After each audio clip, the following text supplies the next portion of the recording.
is Jenna and today I'm going to be doing a book review. The book I'm going to be reviewing is A Heart So Fierce and Broken by Brigid Kemmerer. A Heart So Fierce and Broken is the sequel to A Curse So Dark and Lonely, and it follows Grey, a new character, Liamara, as they sort of deal with the events from the first book and the revelations at the end of the first novel, and we get to see them as characters and we get to see more of the world, and it's a time. I'm trying not to spoil things. It's a time. It's fantastic. I loved this book. In my opinion, it did not suffer from the second book slump and was just as good, if not maybe even a little bit better than the first. So this is going to be a spoiler-free review, so you can watch this review without fear of being spoiled. I am going to try my best not to spoil things from the first book as well, but just be a little wary that I may not always succeed, but definitely no spoilers from this one. So as I said, A Heart So Fierce and Broken follows on from the events of A Curse So Dark and Lonely. So we follow Harper, Ren, Grey, and new character Liamara as they are dealing with what happened at the end of that first book and sort of going forth and dealing with the new problems that have arisen at the beginning of this one. That's pretty much all I can say without spoiling things. So even though I said that we do follow on with Harper and Ren's storyline, Ren is actually not a point of view character in this book. Harper still is, and we don't see them a lot in this novel. We only see them relatively briefly, but they are still really overpowering and they are something that everyone is always thinking about as the book goes on. And I love that. I love that they have such presence in the novel even when we don't particularly see them. And as a result, I do still love them. Harper in particular, I do love her. Love Ren as well, although Ren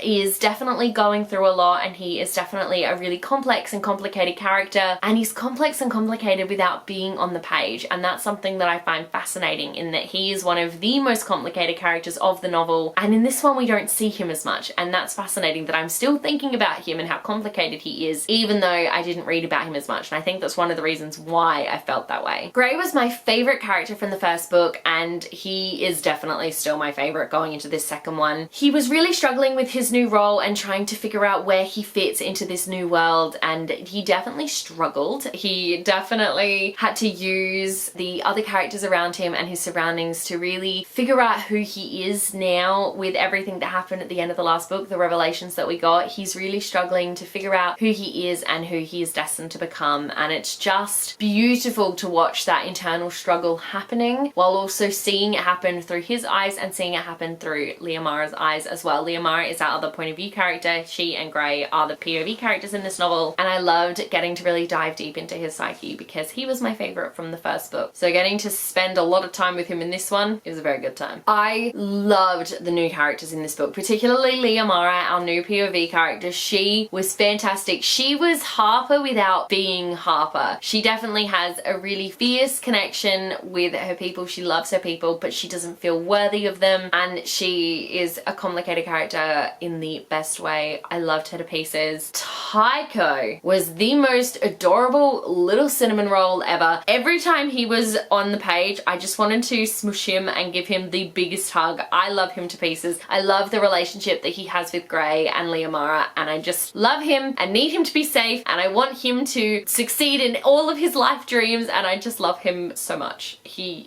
might actually be my new favourite character. I loved him that much. I also really loved getting to see more of Jake in this novel. Obviously we don't see a lot of Jake in A Curse So Dark and Lonely until sort of right at the very end of the book, but in this one we really got to see him develop and grow into his own person and really adapt to everything that was happening around him. He developed such a fierce loyalty to particular characters, and I really enjoyed seeing that progression happen on the page. I thought it was brilliant, really, really well done, and I'm really curious to see where his loyalties are going to lie going into the third book. So moving on to the plot of this book, I didn't know a lot about what the plot was going to be going into the second one. I did know that it was going to focus on Grey more than Harper and Ren, but in saying that, I wasn't expecting Harper and Ren to not be present for most of the novel. I actually thought it was going to be Grey and Harper as the two point of view characters. So when Liamara became a thing, I was sort of taken aback, like, oh, hello, new person, who are you? Of course, I ended up loving her by the end of the novel, but to begin with, I was a little bit thrown. In saying that though, I think that was kind of the perfect way to tell this story, because after reading Heart and reading Curse, I kind of get the feeling that both Curse and Heart, although they don't don't run alongside each other in sense of the timeline. I feel like they were both just kind of prologues to the third and final book, which is weird, but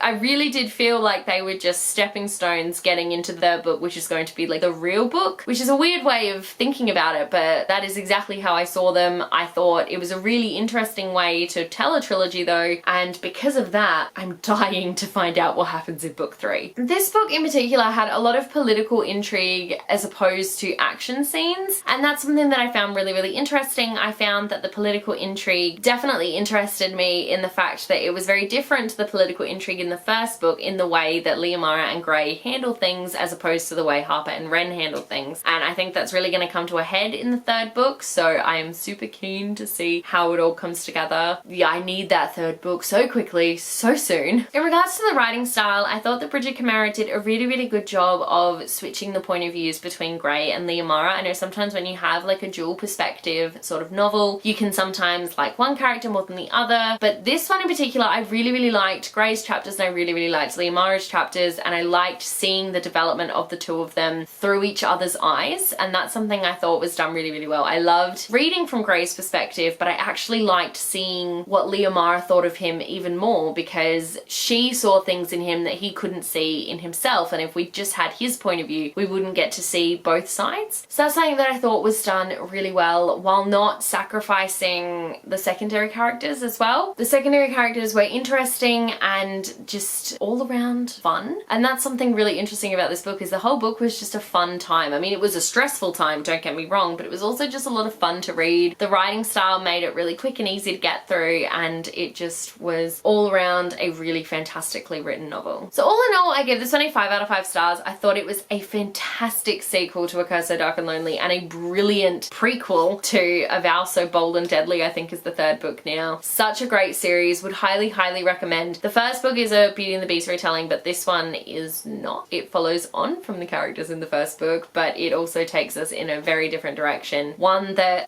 is making me question my loyalty. So I said Jake is gonna, I'm not sure where he's gonna fall. I don't know where I'm going to fall by the end of the third book, because I think that one is really gonna sort of make us shift and turn and just do things we're not sure about, especially after the epilogue of this book. The epilogue of this book just made me, my jaw dropped and I went, because suddenly things that had been happening sort of started to make sense, but not in a way that I was fully satisfied, and I just need to know where it's gonna go. Thank you so much for watching. Let me know in the comment section below if you have read A Heart So Fierce and Broken and what you thought, because I would absolutely love to know. If you like this video, be sure to give it a huge thumbs up and don't forget to subscribe to my channel so you don't miss a thing. Stay random.